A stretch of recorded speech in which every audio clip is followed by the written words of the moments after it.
Сәлем достар, сіздермен бірге қазақша СМ, мен есім Аяулым. Бүгін сіздермен біз копирайтинг, яғни пост жазудың басты критерийлері мен заңдылықтарымен танысатын боламыз. Жалпы текст жаза білу, пост жаза білу қазіргі заманда өте маңызды. Әлеуметтік желіде блог жүргізсеңіз де, жарнама жіберсеңіз де, жалпы мақала жазсаңыз да деген секілді өте маңызды. Қазір пост жазудың белгілі түрде қағидалары бар. Сол қағидаларды ұстана отырып, сіз өзіңіздің ойыңызды, мақсатыңызды өз аудиторияңызға тікелей жеткізе аласыз. Ол үшін әрине өзіңіздің аудиторияңызды нақтылап алуыңыз керек. Аудиторияны дұрыс таңдау бойынша менің каналымда аудитория таңдау деген видеоны көрсеңіз болады. Кез келген текстте белгілі бір формулалар болады. Және де бүгін мен ең қарапайым әрі сұранысқа ие, қолдануға оңай, үйренуге де оңай текстің формуласын айтпақшымын. Мына жерде формула шығарып қоямын. Ең бірінші ол әрине тақырыптан басталады. Тақырыпты қазір біздің елде, яғни СММщиктердің елінде арасында офер деп те атайды. Офер ол сіз оқыған кезде бас тарта алмайтын, оқымасам болмайды дейтін тақырып. Мысалы, белгілі түрде бір проблеманы айтсаңыз болады. Мысалы, халықтың, өзіңіздің целевой аудиторияңыздың қандай проблемасы бар? Мысалы, менің целевой аудиториям ол SMM-ге үйренгісі келетін, немесе блог бастағысы келетін целевой аудитория. Мен өзімнің жаңағы аудиторияма қандай офер ұсына аламын? Мәселен, бір айдың ішінде клиентті қайдан табуға болады? Немесе 2 күннің ішінде қалай 40 000 теңге табуға болады деген секілді офер жасамын. Бұл оферді оқыған кезде менің целевой аудиториям не істейді? Ана тексті оқиды, өйткені ол тақырып оларға керек, және де ол тақырып олар үшін маңызды. Тақырыпша қойдық, мәселен, 2 күнде қалай клиент табуға болады? Тақырып кетті, офер кетті. Менің аудиториям оқыды, ары қарай қызығушылығы бар, ары қарай оқуды жалғастырады. Тақырыптың астында енді кішкене тақырыпша болу керек.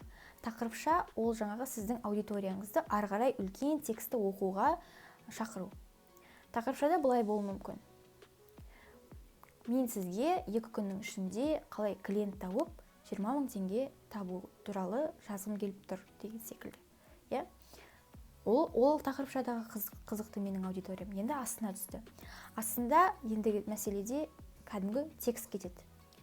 Текст осылай болды, менде осындай мәселе болды, маған ақша керек болды, мен өз білімімді қолданғым келді деген секілді текст болады. Көп мөлшерде емес, өйткені көп мөлшердегі тексті шыны керек біздің миымыз жалғау ғой, оқығысы келмейді. Көп текст көрген күннің өзінде, тіпті аз текстін көрген өзінде де кейде оқымайды. Сол себептен де тексті барынша қысқартып, судың барлығын алып тастап, тек қана жаңағы майлы, былайша айтқанда мағына қалу керек.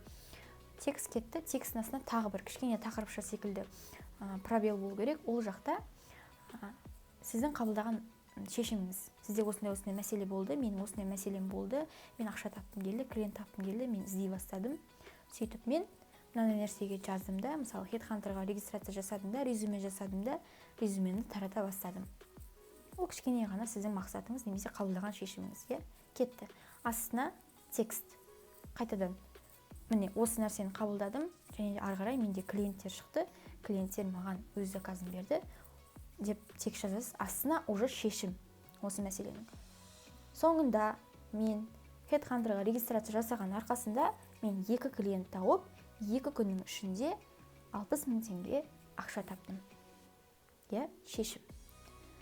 Дәл осындай формуламен көптеген тексттер жасауға болады. Сататын тексттерде, түсіндірмелі тексттерде, барлығын жасауға болады. Алдағы уақытта кез келген пост жазсаңыз, ол өзіңіз жайлы сторителлинг пост немесе сататын пост жазсаңыз, сіз өзіңіздің атыңыздан емес, өзіңіздің целевой аудиторияңыздың атынан сұрақ қойып үйреніңіз. Мысалы, бұл текст маған не береді? Ең примитивный сұрақтармен, сонымен, и деген секілді. Бұл текст маған не береді? Мен бұл затты алған екен, мен өзіме қандай пайда болады? Мен не үшін бұған уақыт кетіруім керек бұл тексті оқу үшін? Маған не пайда деген секілді сұрақтарды қою арқылы сіз өзіңіздің текстіңізді барынша ашып, барынша дұрыс сұрақтарға тез жауап беретіндей қылып жаса аласыз. Сондықтан да сұрақтарды ұмытып кетпеңіз. Бірінші фишка ол эмодзи қолдану. Барлығымыз білеміз, егерде адамдар бізге бір белгілі эмодзи жіберсе, күліп тұрған, жылап тұрған, біз ол адамның көңіл күйі дәл сондай болып тұр деп өзімізде де сол көңіл күйді сезінеміз. Дәл сол себептен де тексттерде эмодзи қолдануға болады, бірақ асыра сілтеушіліктің қажеті жоқ. Мысалы, бір абзацқа бір эмодзи қолдансаңыз жетіп жатыр. Екінші ол мен өзім деп аталады фишка. Мен өзім дегеніміз, адамдар, біз адам болған екен көбіміз, мысалы, кез келген жағдайда өзіміз жайлы айтқанды жақсы көреміз, өзімізді мақтағанды жайлы жақсы көреміз, өзіміздің мәселемізді шешкенді жақсы көреміз. Сондық не дегенмен де біреудің проблемасына қарағанда.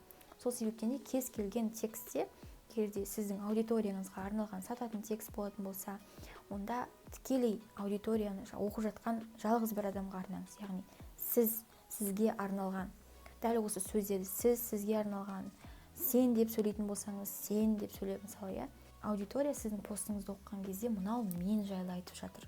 Мына текст маған арналған текст деген түсінік қалыптасады. Сол себептен де сіз деген тек қана бір-ақ адамға арналатын фишканы ұмытпаңыз.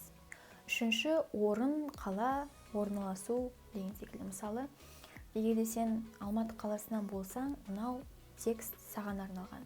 Егерде сен Қазақстаннан болатын болсаң, онда саған мына мәселе таныс болу керек. Егерде сен кішкентай бір қалада тұратын болсаң, онда саған мынау әсер ету керек, онда саған мынаған керек. Сен Алматы қаласындасың, сен студентсің, сен жұмыс тапқың келеді деген секілді. Қаланы бірінші жазасыз, өйткені именно сол қалада тұратын адамдар оқуы мүмкін ол нәрсені, немесе басқа қалада тұрған адам болса да өзінің Алматыда тұратын достарына, туысқандарына текстті жіберу мүмкін. Төртінші, ол боль.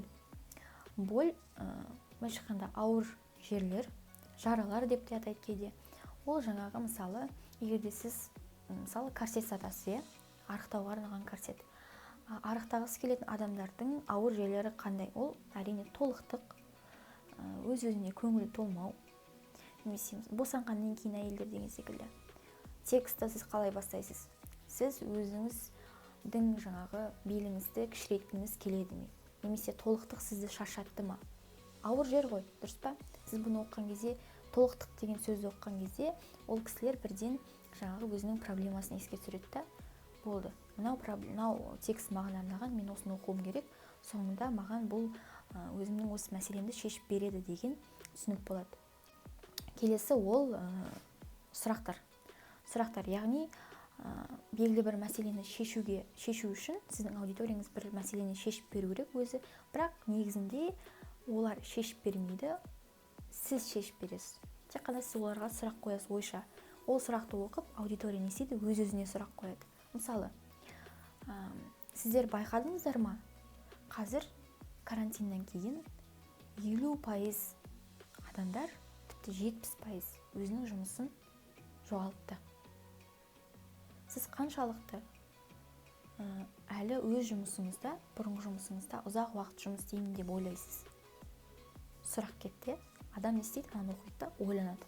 Шынымен де қазір бізде жұмыссыздық көбейіп жатыр. Мен ертең күні жұмысымнан айырылып қалсам не істеймін? Адам текстті сұрақ оқыды, астына уже шешім кетеді. Мен сізге мына нәрсені ұсына аламын, маған қосылыңыз, мен сізге үйрете аламын, сізге курсым бар, менің осы курсты оқып сіз ақша таба аласыз деген секілді сұрақ қою. Осы текстті аяқтауға арналған фишка бұл call to action деп аталады, немесе әрекетке шақыру. Мысалы, сіз бүкіл тексттердің фишкаларын қолданып, тексттердің формасын қолданып текст жаздыңыз. Күшті текст, бүкіл сұрақтарға жауап береді. Орын, персонализация барлығы айтылды, боль айтылды, эмоция қойылды. Соңында енді қайтып аяқтаймын, қайтып мен шешімді жасаймын. Мысалы, осындай проблема болды, мен осылай жасадым, сізге осылай көмек керек ба? Көмек керек болса, дәл қазір, мысалы, сіз жарнама жіберетін болсаңыз, подробный батырмасын басып, мына жаққа өтіп, сайтқа тіркеліп қойыңыз. Сізге біз сіздің проблемаңызды шешу үшін көмектесе аламыз. Курсқа жазылыңыз. Курсқа оқу арқылы сіз осы проблеманы шеше аласыз. Призыв к действию деп аталады. Яғни әрекетке тікелей шақыру, бұйыру. Мынаны жаса, сонда сен мына проблемаңыз шешіледі. Бүгінгі біздің видео аяқталды. Сіздерге ұнаса, каналға жазылып төмендегі лайк басып кетуді ұмытпаңыздар, комментарий жазыңыздар, ұнаған болса, ұнамаған болса деген секілді. Келесі видеода жолыққанша.